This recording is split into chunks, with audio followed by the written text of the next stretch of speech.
How's it going, everybody? It has been a while since I've made a video for this series. Not really any reason to it, except for me slacking. Especially since I've wanted to make this SHUGOKI one here for almost a year now. And now, since he's almost completely exited the building again, it's high time. We'll be going over the ups and downs of the hero throughout all of For Honor's history. Why and when he was considered strong, and how much of an impact he had on the game.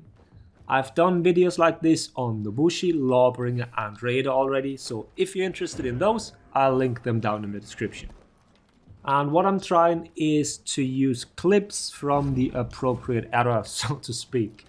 Not all of those are mine, and some of them are from Sophie. I'll have her socials down in the description as well, so show her some love.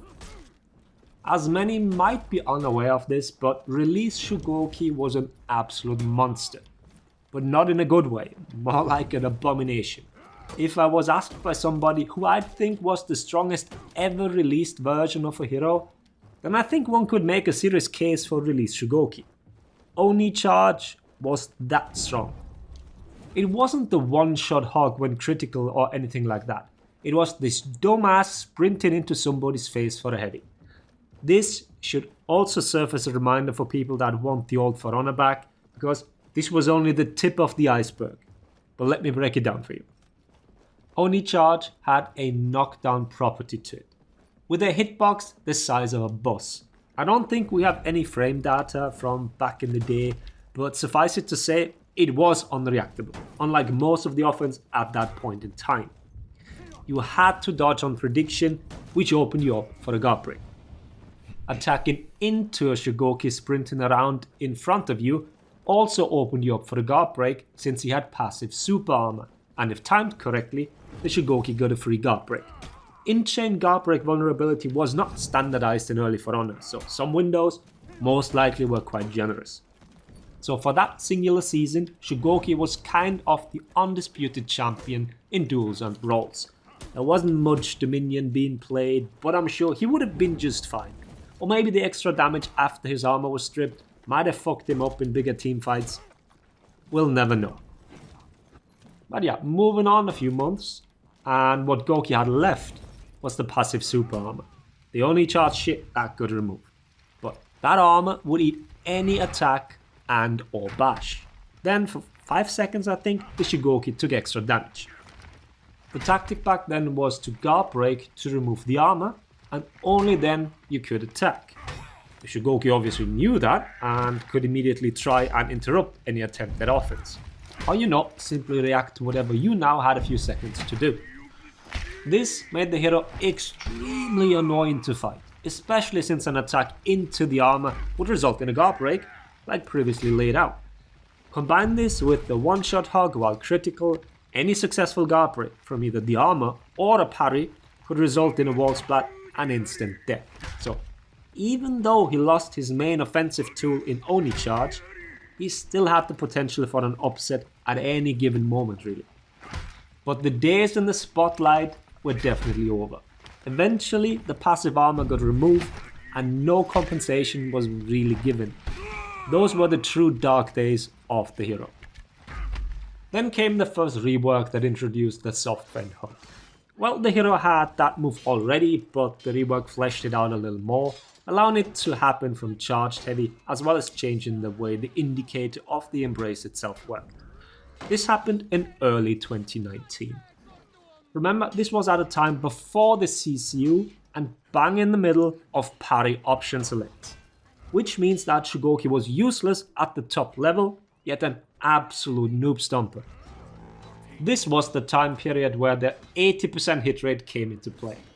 As a little reminder, in case anybody forgot about this tragedy, the heavy soft feint to hug apparently had an 80% hit rate overall among the whole population.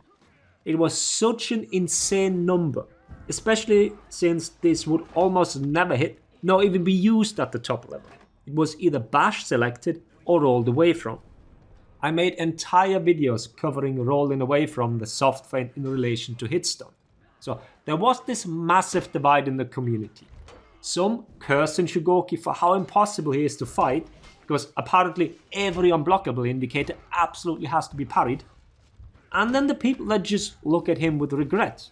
Remember, he had no dodge headbutt. The headbutt did no direct damage, nor did it have a guaranteed follow-up. All it was stamina damage and a really shitty stun. But what it did have were annoying things like Rocksteady. And he also had hyper armored lights. I almost forgot to mention these.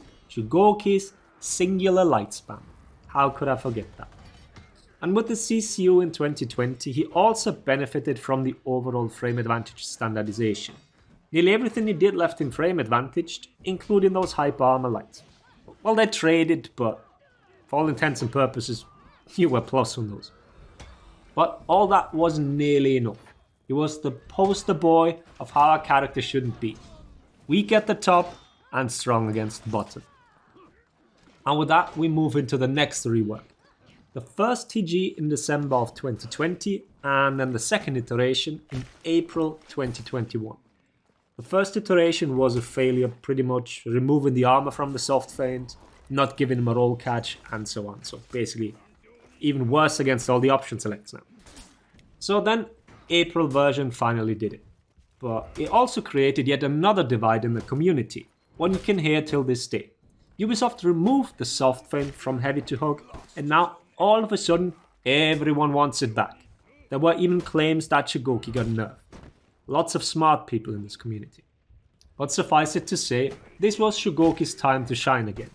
The extra high frames he eventually got on his side dodge bash, the direct damage on it, the super armor demon ball, the hitbox fuckery of the chain heavy. Pretty much out of nowhere did he make his way back into the meta. He was now a solid pick at the top. It took a while until people fully realized it, but he certainly left his mark. And don't forget his feats. The tier 2 more relevant for matchmaking since Smoke Bomb was banned in competitive. But not only that, until the bow standardization, Shugoki had the fastest bow among the whole roster. And his tier 4, that one lasted 45 seconds until it eventually got nerfed. And that happened to a lot of aspects of his kit in the following year. Ubisoft gradually chipped away at his kit. Sometimes a bug fix, sometimes a straight up nerf. What probably did him in the end was the very low damage of his charged heavies. Fully charged, they do between 28 and 32 damage. Compare that to Zhanhu that straight up does 32 on his finishes. Which one of these numbers needs changing? Well, that one's up for debate.